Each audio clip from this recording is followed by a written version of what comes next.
Hi, I want to welcome you all to this recording that's part of a larger series offering mental health and suicide prevention information, support, and resources in response to the global pandemic. My name is Kelsey Schmitz, and I work for the University of Washington at the School Mental Health Assessment Research and Training Center, or SMART Center, as the School Mental Health Lead to the Northwest Mental Health Technology Transfer Center. Our center is located in Seattle, Washington. In response to the critical need for information during and after the global pandemic, a group of organizations based in the Northwest region have quickly formed an alliance to join together to co-develop, co-deliver, co-sponsor, and co-brand content, resources, and other information. In an effort to bring together in one spot a wealth of relevant information and access to school mental health experts, the Northwest MHTTC and the UW Smart Center are partnering with Forefront Suicide Prevention Center, Drs. Jim and Liz Mazza, the Association of Washington School Principals, Northwest Positive Behavioral Interventions and Supports Network, Sound Supports, and Well Educator to bring you the Wellbeing Series. If you'd like to learn more about the Wellbeing Series, please visit our Wellbeing Series webpage and learn about the other events that are planned. All the events are free and anyone's welcome to join. If you have any questions, you can reach out to my colleague, Megan Lucy. As I mentioned, we're part of the National Mental Health Technology Transfer Center Network. This network is funded by the Substance Abuse and Mental Health Services Administration and includes 10 regional centers, a National American Indian and Alaska Native Center, a National Hispanic and Latino Center, and a network coordinating office. If you're interested in reaching out to the Northwest region, where we support the workforce development of school mental health professionals in Alaska, Oregon, Washington, and Idaho, you can find information for how to email us, how to visit our website, sign up for our newsletter, and connect with us on social media. Now we hope that you will join us to go into the living room of Drs. Jim and Liz Mazza with their family as they teach their kids the basics of emotional regulation and specific skills such as mindfulness, distress tolerance, and interpersonal effectiveness, essential skills at any time, but even more critical during COVID-19. We hope you'll tune into this lesson and the other lessons that are scheduled to help your kids and your family reduce conflict and keep this pandemic in perspective. If you're interested, here's the weekly schedule. All lessons will be recorded and posted to YouTube. You can also watch these on YouTube Live by subscribing to the DBT in Schools YouTube page. We also invite you to join us on May 19th and June 16th for a session live with Drs. Jim and Liz Mazza. These sessions require registration, and you can get those registration links as well as information about the rest of this series by visiting the website at the bottom of this slide. We hope you enjoy this lesson. Hi everybody, and welcome to this morning at the DBT Steps A skills class on student skills for surviving and thriving during COVID-19 and beyond. We're going to get started in about 2 minutes, so if you want to just go ahead and get some paper and some pencils so that you can have something to write on and take notes. Hi everybody, I'm Jim Mazza. I am one of the developers of a book called DBT Skills in Schools. We are going to be teaching from this book in our series called Student Skills for Surviving and Thriving During COVID-19 and Beyond.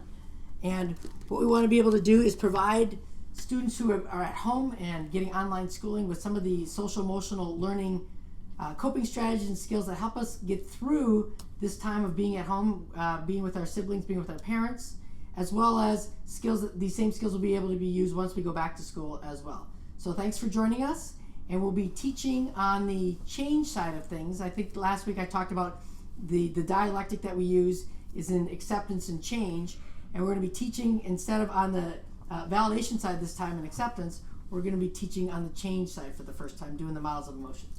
With that, we always start with a mindfulness exercise, and what I thought we'd do is an observe and describe exercise.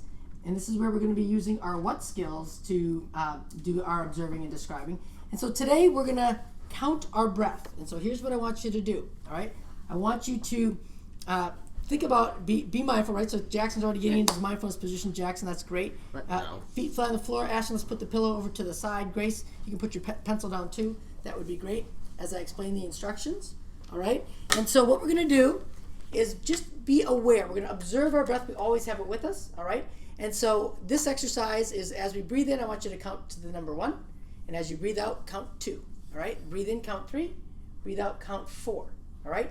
If you notice distractions or things that are happening to you outside, notice it and let it go and come back to the exercise. So once you get to 10, you go back to 1.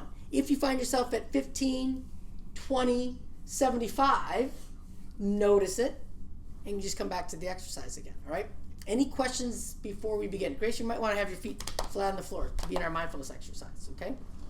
Yep. So what happens if we get distracted and lose count? Come back to the exercise, right? And just start all over, all right? If you have to itch your nose. If you have to itch your nose, notice it and don't do it, right? Just come back to the exercise. Just notice. Even if you have to move some hair, notice it and come back, all right? Any questions? So we're just observing in our heads. So when you're counting, count to yourselves. And you at home, same type of thing. We're going to count up to 10. In on 1, out on 2, in on 3, out on 4, up to 10, and then start over again. All right? Any questions? All right, let's take a nice deep breath. That's our step 2. And begin counting our breath.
And stop.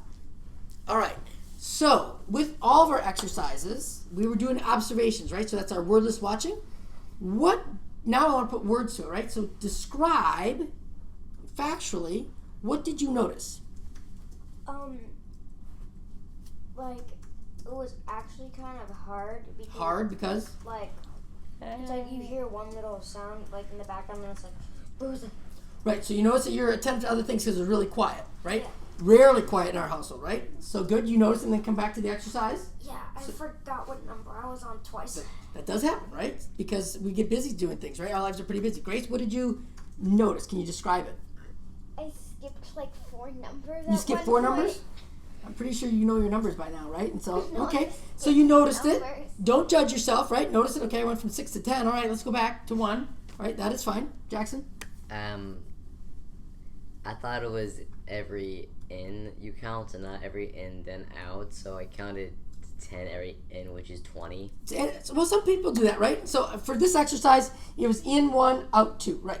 And just it still works, all right? The idea is to be aware of your breath, all right, that you have. Now, what did you notice about your body? It was Describe. still. It was still. I like that. Was it still. moving? It was hard to sit still. It is hard to sit still. Yes, you do tend to have. itchy. You sometimes have a hard time sitting. I was So good. You noticed it. Let it I go. didn't notice it. That's good. I All was right. fidgeting. You were trying to fidget. You were fidgeting with the pillow with your feet. I did notice that and came back to the exercise. So notice those things, and you back at home too. Please notice some of those things. And the idea is that if you got distracted, that's okay.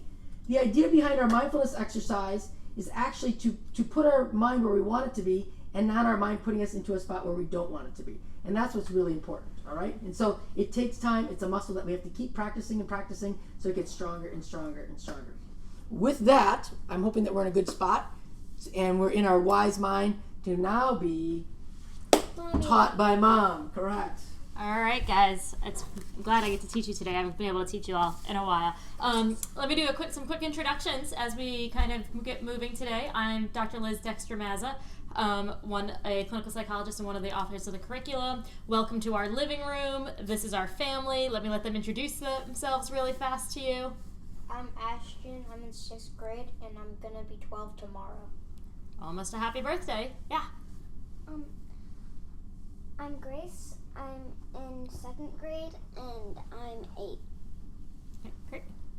My name is Jackson. I am in 7th grade and I'm 13. Awesome. Thank you, guys. You guys have been such great participants in being here in class, which we make you be in class because we want to teach you the skills, and then helping everybody else out there who's watching us today to teach the skills as well. So for anybody who's been watching us for the last couple weeks, one thing maybe you have noticed is that we are not technological production experts, and we've been kind of learning as we go, as we were trying to provide these skills to our own kids and to all of you out there. And just to give you a heads up, today Jim is taking a turn at managing the production side and the cameras and everything, and so we're just kind of learning and practicing vulnerability as we go and figuring this out. So that's where we are. All right, so here's what we're going to do in teaching today, because we've been talking a lot about our crisis survival skills and our radical acceptance skills of how do we accept the reality we're in, especially like right now. What's our new reality? COVID-19. COVID-19, isolated at home, not seeing anybody in person except each other, right? Getting to know each other's faces really, really, really well every day, right? Are you guys having that experience at home as well?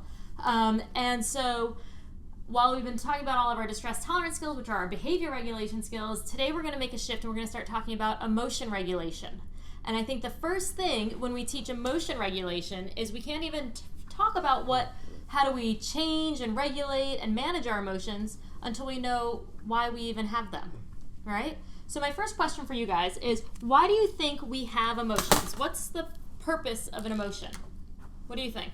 To add flavor. Okay, the purpose of an emotion, right? And Feel feelings. To add flavor.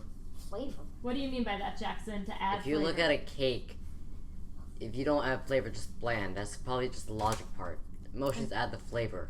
Okay, so emotions add flavor to your life. They get sensations and feelings. Okay. They increase sensations and experiences. Yes. Okay, what else do you think? Why do we have emotions? Because you feel things. Because you feel things? Well, why do you feel things? Do you ever... to feel things? What'd you say? It's okay to feel It's things? totally okay to feel things. Do you ever have the experience I don't want to have emotions. I don't want to feel sad. I don't want to feel embarrassed. Nope. Yep. No? You have that sometimes, Grace? Yeah. And the thing is that emotions are really important because sometimes they give us a lot of information, right? When you start having an emotion in your body, you start getting scared, what does that start telling you? I know this is scary and I think I can still do it. So sometimes you notice it, right? Because it tells you to hey, check things out. Is this a scary situation? Right? And then you figure out from there, can you still do it? So the first thing emotions do is emotions give us information, right? That's kind of one of our main points. The emotions give us information. Okay? They communicate information to us. They kind of tell us what we need to be paying attention to around us, right? Do you ever notice when you're walking around the neighborhood or something and you yesterday when we were walking and all of a sudden we heard loud noises coming up behind us, right? No. You don't remember that runner that came really close to us running up behind us and we were whoa, what is that? Right? So that noise, that startles feeling inside of us gave us information to check out what's happening around us. No, you didn't even notice that he was coming up? I got very startled. You got very startled, but it was right next to right, so it's gives us information, check things out, right? And that's important, especially when we're in dangerous situations, right? We're at the zoo and all of a sudden you see a bunch of people screaming, right? You might think oh, maybe that's Get to high ground. right, get to high ground, animal loose. So another thing emotions do is they communicate information to other people. So if you see a bunch of people at the zoo and all of a sudden they're screaming and running, what are their emotions communicating to us? We should run too. We should run too, right? Are we waiting for them to say hey, danger, the rhinoceros got loose, you should all get out of here, The right? gorilla. No, or the gorilla. We're just like watching their faces. They're not going to be focused on that. They're Right. going to be focused on their lives. Exactly, right? They're trying to there, so we're just using their emotions to communicate. Or do you guys remember that scene from Inside Out? Anybody ever seen Inside Out before? Remember that scene from Inside Out when Riley, she missed the winning shot for the game, and she was sitting on the tree, and she was really sad? Mm-hmm. What did that communicate? What did that communicate to other people? She was sad. She was sad, and then what She was happened? disappointed. And what happened? She was embarrassed. She was embarrassed. She was sad. Do you remember what happened after She that? quit the team. She quit the team, and then what happened when everybody saw that she was sitting on the tree all sad? Everyone came to say, good job. Her mom and dad first came, and then the whole team came, and they helped to support her. So when we're sad, that communicates to other people, and they often come and help us, right? So it communicates information to other people, right? Oops.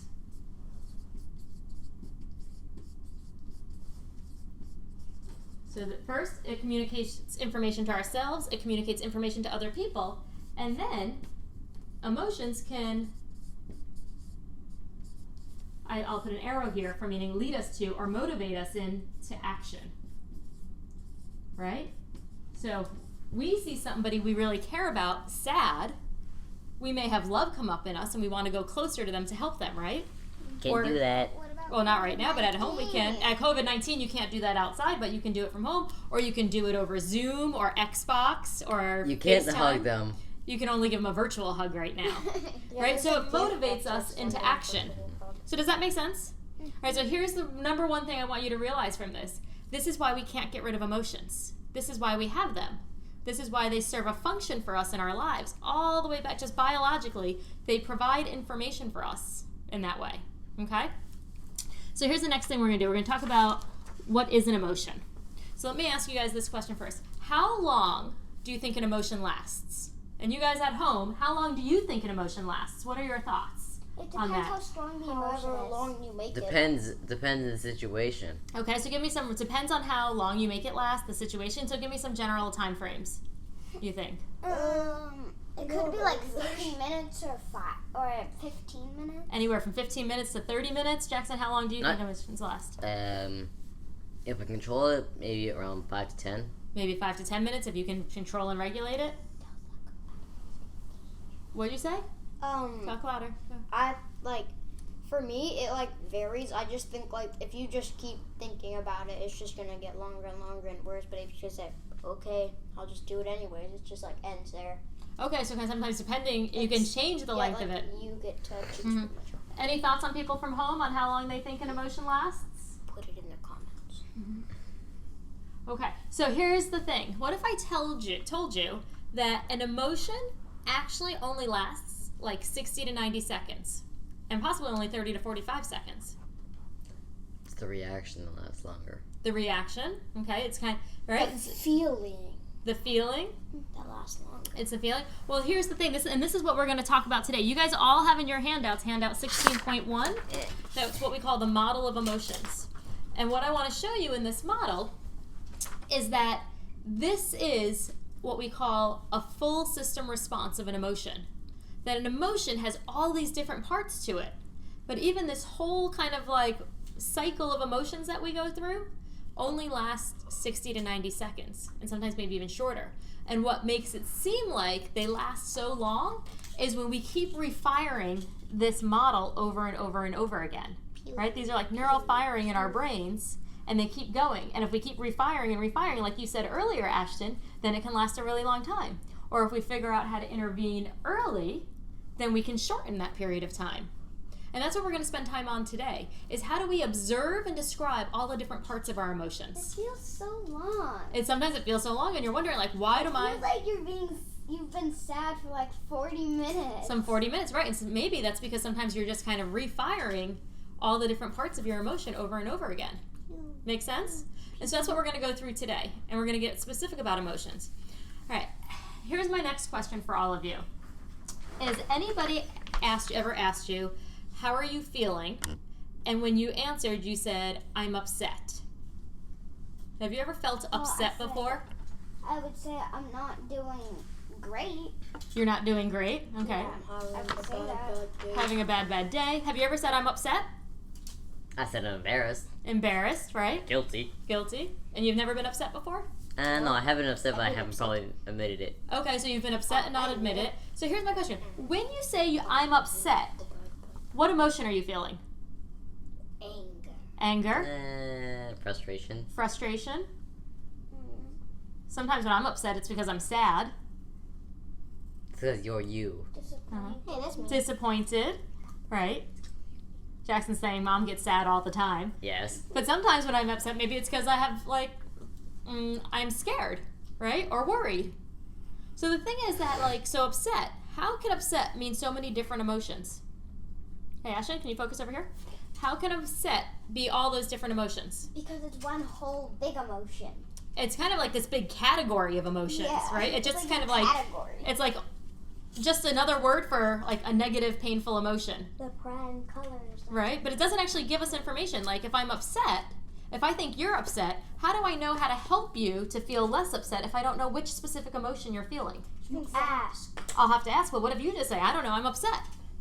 How do you know what to do to change your emotion? You take a break, shower or something, Mhm. do what you want for half an hour, Mhm. and then come back to it. And then by that time you could be more refreshed and just open to ideas. Mm-hmm. Do you still know which emotion you're feeling though? Well, it'll be easier to try and think about it or find it out because you're not still super angry. I love it. You are totally thinking about the skills we've taught the last couple of weeks from Crisis Survival. How do you distract effectively so that you don't act on your emotions and then you can come back and figure out what it was. Super effective. I love how you're bringing that back in from previous weeks. Great, Ashton. That was the accept skill that we did, right? So that's an activity. One of our reviewers want to comment on, so how is it that when we experience somebody that has died that we love them, right? Mm-hmm. Why does it feel like that emotion lasts for years or months, right? Mm-hmm. And so if you can explain that as part of that model as you go through your example, I think that'd be helpful for our reviewers. We will talk about that because all emotions have a purpose and they all were biologically hardwired to have them. And just in a shorthand, and we're going to spend more time on this in the next couple of lessons, is that sadness makes sense when we've experienced a loss. So when you've experienced a loss, like somebody's died, and you think about them, it makes sense that sadness comes up. Like my dad died many, many years ago, and I still have sadness when I think about that I've lost him, that I miss him, the things he didn't experience. Does that mean I'm grieving and feeling sad all the time every day? No, but when I come back and think about him, I do have sadness. I also have joy. Yeah. One other thing that just came in, so keep them coming, everybody, thank you, is stress and emotion. Is stress and emotion. It depends, right? It's one of those experiences that only gives us kind of that general category. If I'm really stressed out, that might mean that I'm really anxious or worried about something. It may be that I'm really embarrassed about something. So we don't always really know exactly what that is. And that's what we're going to spend time today on, is how do we actually kind of label more specific emotions, so that once we can label them and understand the different parts, it gives us more opportunities to figure out how to regulate them more effectively. So you ready to kind of start walking through this together with me? Do we have a handout for labeling emotions? Yes, that's what we're working on here. That's what this model of emotions is. We're going to show you how to label them here. Okay, so here's what we're going to do. We're going to start with the very first box, and I'm going to try to write clearly on the board while also writing big enough. And Jim's going to put up pictures of our PowerPoint that we've kind of pre-populated a little bit, so the pre-population won't match exactly what we have, but we figured that would be a little bit more clear for you all. So prompting event, do you see that box on your handout? One or prompting two. event, prompting event 1, right on there. This is the thing that kind of sets off our emotion, right? This is the activity that prompts the whole cycle. And this could be typically something that happens outside of you, right? So, we've all felt scared before, right? What kind of things prompt being scared for you or for other people in general? What kind of things do you think of, when I know I'm scared, the thing that always makes me scared is snakes. Big boy snakes. So snakes is something that always makes me scared. What makes you guys scared? Well, give me some examples of things that you're scared of. I'm scared of bees when they sting me. Okay, being stung by a bee. I'm scared when something just falls with nothing doing No anything purpose. to make it fall. Okay, It's like creepy. It's like there's an invisible man. Things that's pushing it. randomly falling. Yeah. It's like there's You an want to invisible switch this? man. I know other people are afraid of the dark. The dark. Muskies. Big muskies, that's a type of fish in the Midwest. Okay, what other things make you guys scared? I think I kicked to that Roller camera coasters. before, sorry. Roller coasters make people scared. Oh, Spiders. Spiders. arachnophobia. Yeah. Yep, spiders. So there's lots of things that people can be scared of that can prompt scaring. Like for me, if it's like walking in the woods, or sometimes in where I grew up in upstate New York, walking outside in the summer, like there's garter snakes that just go through the grass or from under rocks, and like I get really scared if I see one of those. Were you afraid when you and your sister cut down a Christmas tree? Was I afraid when I cut down a Christmas tree when I was a kid? No, I was not. That was not something that made me scared, right? But there's also, that's making a lot of noise. Can you stop doing that, please? Thanks. There's also a lot of things on here, like, I'm afraid of snakes, but is there anybody in here that's not afraid of snakes? Yes. Okay, Grace is not afraid of Not snakes. afraid of snakes. Okay, is there anybody who's not afraid of roller coasters in here? Okay, you guys aren't afraid of roller coasters. Anybody in here who is afraid of roller coasters? Dad's afraid of roller coasters on that. Are you afraid of some roller coasters? Yes, some roller coasters. Some roller coasters, like the I know ones something that go Jackson's upside also down. afraid of, or Ashton's afraid of, and Dad is Of what? heights. Heights, right? Some people are afraid of heights, some people aren't. So for our example today, why don't we do roller coasters? Because we know in our family that some of us are afraid of roller coasters and some of us are not. So we're going to choose that our prompting event is roller coasters. Okay? And we'll talk about how you can have one prompting event and different emotional reactions. But before we go there, I'm going to pop up to this little box over here.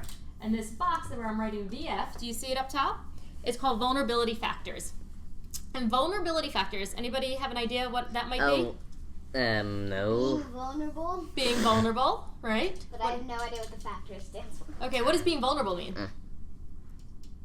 Wanting to hide. Exposed, wanting to hide, right? So being vulnerable is another word for that can be helpful. Means being sensitive, more sensitive than you usually are, right? So you never notice that there are times where, something happens to you one day and you don't think anything of it, but another day when that same thing happens, your emotions are really high. Because it's like, oh, it happened again. Like it happened again? Or is it maybe that like one day we forgot to feed you lunch and then you were really irritable, or you didn't get enough sleep the night before? No, I was fine. That. No, just in general. Like, are there times when you're really tired that maybe you're more irritable or sensitive? Or when you haven't had anything to eat in a while? Or what about No protein. no protein? What about when you're on screens for a long time and you get off screens? Do those make you more sensitive? That's for Ashton. Yeah, it makes What? you. No. No, Yes. for all of you, it makes us more. Right, so vulnerability factors are just things that make us more sensitive to our emotions. Okay, so we just want to keep those in the background. So let's talk about roller coasters. Okay, so when you're roller coasters, all right, your prompting event, the next thing that comes up are the thoughts we have about it. Okay, we're going to move through these a little bit quickly here so you guys can all see it. So for anybody who likes roller coasters, we're going to use, what are we using, blue or green for liking roller coasters, Jim? We're using Green. green for like, we're using blue Okay. for not like. All right, so for those of you who like roller coasters, when you see a roller coaster and you know you're about to go on, what thoughts go through your mind? Well, first of all, it Do varies. Do Let's it. go. Let's go. It No, does vary. Actually, that's not the first thing on my mind. If you see it, you see like a really fun roller coaster. The first thing that I want to check is how long's the line, How long's the line? Okay. That's because sometimes they're like 2 hours long. okay. So it's still on the I want to do it. Now let me gather more information. All right, what other things do you think when you see a roller coaster? Varies. Varies. Depends on type. Or when you but- see a roller coaster that you like. I'm really Yeah, eager. I would go down it. Okay. Oh, I want to go on that. Okay. Is I there want- a loop-de-loop? I breathe hard because I'm super eager. Okay, you're super eager. So, what about when you see a roller coaster, like one with one or two or more upside down loops? What thoughts go through your mind when you see that? And Go. Jim, jump in too, because I know I'm you. gonna die. Yeah. I'm No going way. to die. Let's do it. No way. No, Ashton, these are thoughts for if you're scared of roller coasters, if you don't like them. Well, loop-de-loops, I'm like, no. Please no. no. Maybe you have the thought Just danger. no, I'm not doing that no matter what you say. No way. Dang it. Okay. So so you can have all of these thoughts that kind of through. Like you might think, if I go on it, I'm gonna get sick. I might fall out. Yeah, Right? that's what happened to me. Those must be might be thoughts. Other ones like, You woohoo! could throw up on So yourself. we could throw up on ourselves, right? So here's the thing, right? Recognizing that you can have one prompting event and different types of thoughts. So then we're going to kind of move into talking about here what happens inside our body when we have an emotion. So inside our body is like how our brain might change, but it's also kind of the We sensations say and the different things urges. to ourselves. Right, so that's all the thoughts here. The different things you say to yourself happen here, right? And then inside might be the things, the physical sensations you feel inside your body Your stomach. and your stomach. So Grace, when you see a roller coaster and you're excited about it, what happens in your stomach, inside your body? Kind of does the same thing when I'm scared. Okay, so tell me, what is that? Like, my heartbeat goes really fast and my stomach starts vibrating. Okay, so your heart rate increases, your and my stomach vibrates. vibrates or tingles, No, it just vibrates. just vibrates. Just Okay. go up and down. I'm The like, up that's- and that's down, your heart okay. beating. All right, Ashton, what happens for you inside your body? What are the physical sensations you have? That's fun. Fun, like so you get like a little bit more jumpy inside. Okay.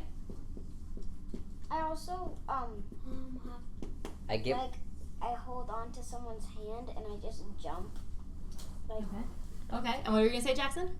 I feel like I get more alert just in general sometimes. Okay, so your alertness increases.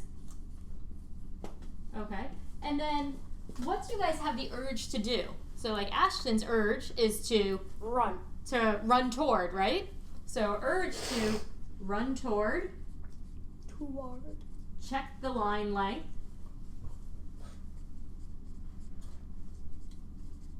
Okay.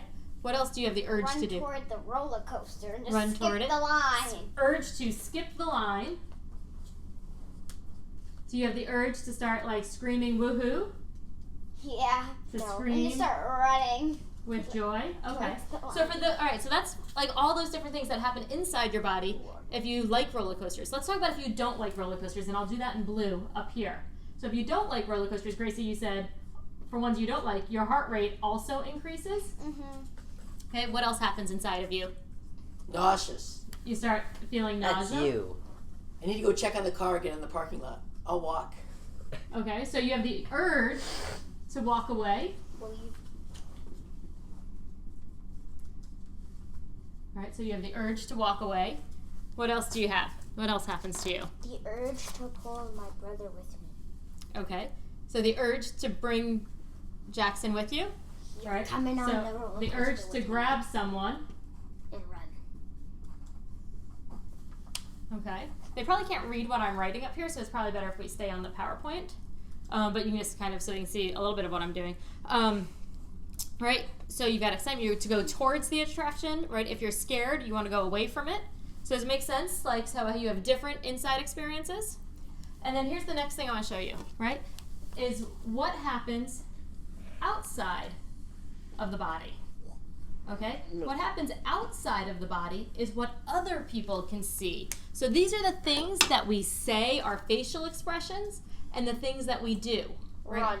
So if you like it, we had the urge to run toward it. Now we're actually going to do the running, right? We're actually we might actually skip the line, right? And we might actually start screaming, Woohoo. Yeah. woohoo, right? So that makes sense? And people would see us smiling also, right? We'd be smiling. All right, so then what happens? What if you're afraid of snakes or of roller coasters? What do people My eyes would see? get huge. Oh, your eyes go really big? My eyes would get so big. No, that's for neutral. Okay, so your eyes would get really big if you're scared when you see Or the roller if coaster. you're You're like, happy, whoa! I would curl my lips Or if in, you're and I happy, would curl my lips your in. eye- I'd like, oh. like Or someone would just walk away.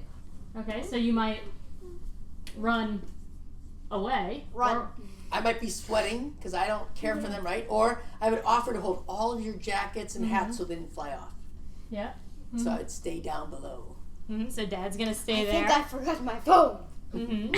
He might freeze. You're like, I'm not going on there. Nope, I'm not going on there at all. Feel.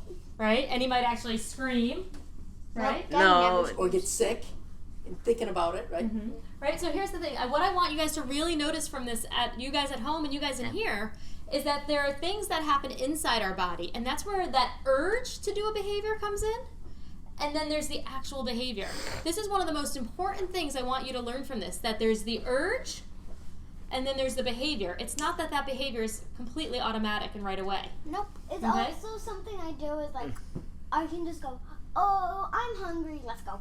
Right, notice that little avoidance that you might do. And that there's a lot of physical things, sensations that happen inside our body. That's a really important component also. Because oftentimes when we don't like an emotion, what we don't like about it is that uncomfortable feeling we have in our body.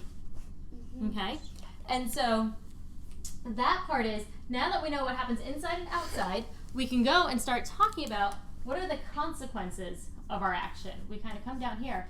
And these are what we call the after effects, or what happens after we have this emotional experience. And we'll kind of come back and name this in a minute, right? So what are some of the after effects? Like when you're scared about one ride at the theme park, what happens to you for wanting to go on the next rides? I don't want to go. Right, there's like that after effect, like you just keep thinking about it and then you don't want to go on other rides. It kind of lingers Because for a long like time. me, I just feel, okay, I'm more confident.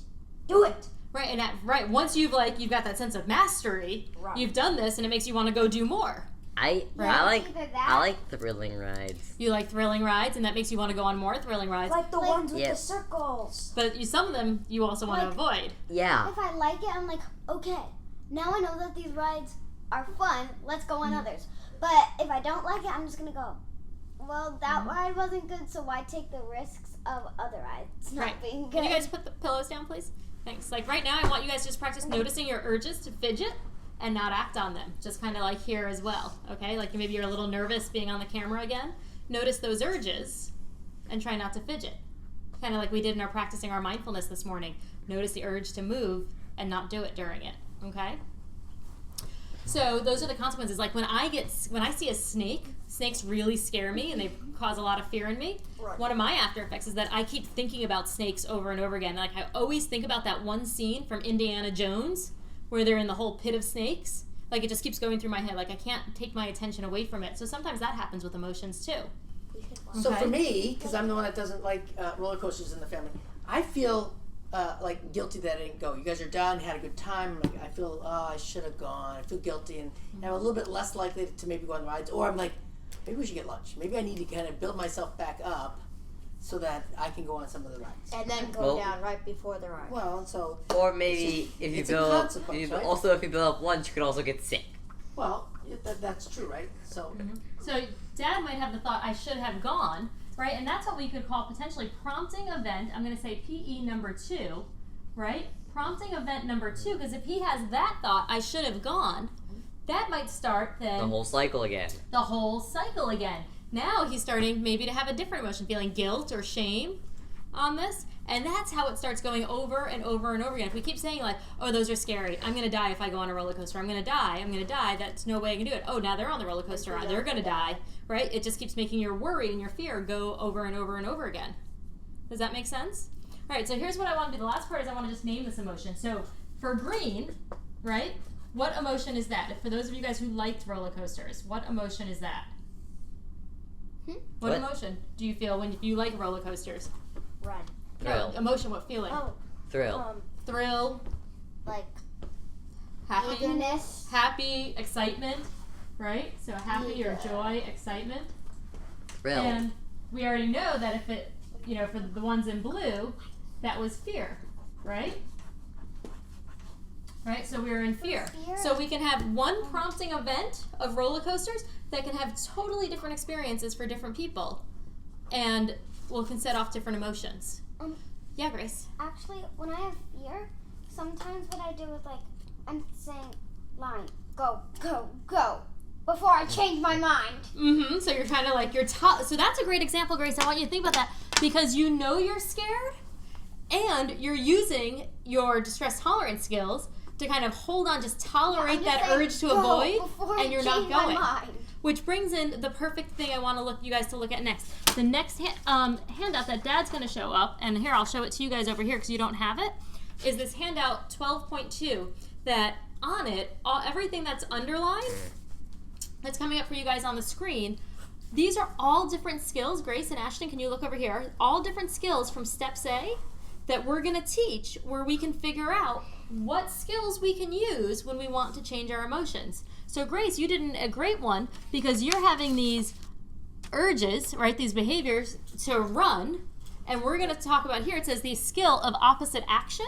And you know the skill of opposite action is to do the thing you're scared of to kind of get your fear to go down. Like my first underdog. Your first underdog, right. And doing sometimes tolerating that urge, not acting on it, because you check the facts, because you see there's 1,000 people that go on a roller coaster every day and they don't get hurt. And so you're tolerating doing the thing you're scared of, knowing that it's not really dangerous. Okay? And so we're going to go through the next several weeks more of these skills that are listed on this. Like we have skills called check the facts and how to just notice your thoughts and let them go for help managing about our thoughts on emotions, our thoughts about emotions. And then we've got what we call our tip skills, which are more of our crisis survival skills about how to tolerate and change those physical sensations in your body. And some other skills that we'll look at about how do you just sit with those experiences. Later on in the next couple of lessons, we're going to teach a skill called mindfulness of current emotion. How do you let yourself sit with and experience the uncomfortability, the uncomfortable physical sensations that go along with an emotion? Can I say one of the tip skills? What's one of the tip skills? Dunk your head 5 times in like a bucket of ice water. Right, cold For water. like 10 seconds You can do each that. time. And just go. Right, and that helps bring the intensity of your emotion down, right? Take a shower. And so we're going to do that. Sometimes taking a shower can be helpful. I love that you guys are remembering so many of the skills that we've taught in the last couple of weeks and then just we teach in general around here. So these are skills that we're going to go through. So here's what I want you guys really taking home from this lesson today is a couple take-home points for you. One, I want you to remember that an emotion is a full system, full body response with multiple parts, okay? And if we can identify the different parts of our emotions, then we can decide where to act on them and how to change them or sit with and experience them, right? So emotions, there's not just sad or just upset, but sad and upset, they really are just words that describe this full system response we have, all right? And that you can have one event and it can lead to different emotions either in yourself based on maybe your vulnerability factors. Sometimes you're more frustrated or more sensitive than you would be at another time. Or there's people who like roller coasters and don't like roller coasters that could have different emotional experiences. So between now and our next class, I want you just to be thinking that, noticing when you have an emotion today or tomorrow or the next day, I want you to try to identify some of these different components of it. And maybe you guys can all talk about that around the dinner table or breakfast table today and tomorrow about what are some of the different parts of emotions and how really one of the things I want you to think about is how sometimes do our thoughts fuel our emotions, right? How do they keep setting them off? And if you remember, who remembers what kind of thoughts in our very first lesson we talked about are fuel for increasing the intensity of our emotions? You're dwelling on the bad thoughts? The bad thoughts, the judgmental thoughts, right? The more judgmental your thoughts are, the more intense your emotion gets. And so I want us to pay attention how those emotions can also really impact this. And I'll point out one last thing before we finish for today, is that these arrows over here is that sometimes we go straight from the prompting event into our internal emotional experience, and sometimes we have thoughts that prompt us go into our emotional experience. And the reason why it doesn't always have to have a thought is because sometimes our thoughts are so ingrained and so believed and so for so long that we just have these kind of automatic responses that come from back when we had thoughts there. Jim, can you just flip the camera up for us again? Thanks, to the built-in. Yep. And so, like, for me, I've been scared of snakes almost my entire life. And I've been always afraid that they're going to hurt me. And so when I see a snake, I jump and scream so automatically that I don't go through like, oh, they're going to kill me, they're going to eat me, they're going to attack me, because it happened so fast, because that's what I thought when I was really little. And then she goes like, Right. And then I scream and I jump, and right? she shivers. Because I just, even if I see like a brown, wiggly, curvy stick on the ground, I have that response until I can slow down and fully process everything in my brain about what kind of danger I'm in. And like, So that's why sometimes those quick responses happen. when my uncle used to chase you around with a Right, giant because snake your stick. uncle, when I was little, used to chase me with snakes, and sometimes would still find sends them me in snake the- skins for surprise gifts. Yeah, and he said. Yes. snake skins All right, for guys. I hope this was really helpful to you, because this lesson here about really being able to come in and practice our mindfulness skills of observing and describing the different parts of your emotion is going to help set the stage for us in the next several lessons as we start applying the emotion regulation skills to each of these different components. So make sure you're thinking about those take-home points for today, and talk to your family and your parents over dinner about what are the different parts of an emotion you've experienced during the next couple of days. And then we will see you all back here on Thursday morning for our next lesson. And if you have more questions, feel free to follow up and put them in the comments box as well, and we will keep answering questions for you. Before I stop, do we have any other questions or comments from anybody? Only the fact is that one of our viewers talked about how death keeps there. So is there what can we say before we get to the next lesson about why does that emotion last so long, and what can they do to just kind of like recognize that how it's being fired, what happens there? All right, so I think the thing we want to talk about is, one, notice what thoughts you're having that are refiring that sadness.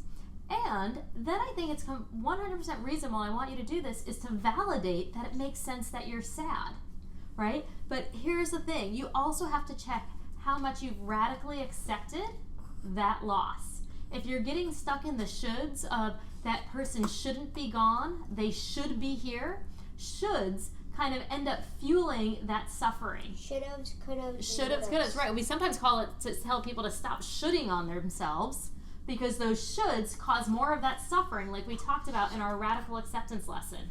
So practice validating yourself that of course you wish they were here and it's sad that they're not.